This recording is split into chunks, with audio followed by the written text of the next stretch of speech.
Start off by removing the locking pin located on the bottom of the base and set aside. Now, roll your current graphic around the top of the clamping rail. This will help to prevent damage to the banner. As you get toward the end, stop rolling when you see the plastic material that connects your banner to the roll-up. Hold the rolled up banner to prevent it from going back into the base and grab the locking pin that was set aside. Locate the side where the outside hole aligns with the inner hole and insert the locking pin. Now, slowly peel the plastic adhesive away from the bottom of the banner. With the banner detached from the base, roll it up starting from the bottom. When you get to the top where the top clamping rail is, grab a flathead screwdriver. Remove the black caps on each side of the clamping rail. Now use the flathead to separate the clamping rail along the length of the banner.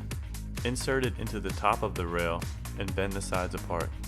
You can now remove the clamping rail and grab your new print. Take the top of your new print and slowly slide it into the clamping rail. With the print in position, use your hands to firmly press down onto the clamping rail. This will reseal the clamping rail to your new banner. Reinsert the black end caps onto each side of the clamping rail and roll up your banner, leaving about 8 inches of material to attach the banner to the base.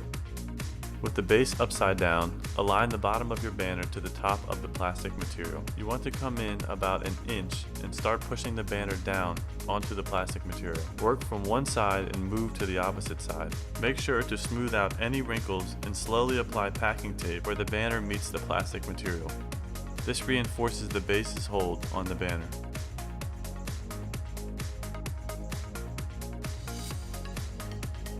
Flip your base over and repeat. Place one hand on the banner firmly, as well as keeping it against the base. Carefully release the locking pin and set aside. Slowly start to roll your banner back into the base. Once the banner is back in the base, you can roll the banner in and out of the base to test the alignment.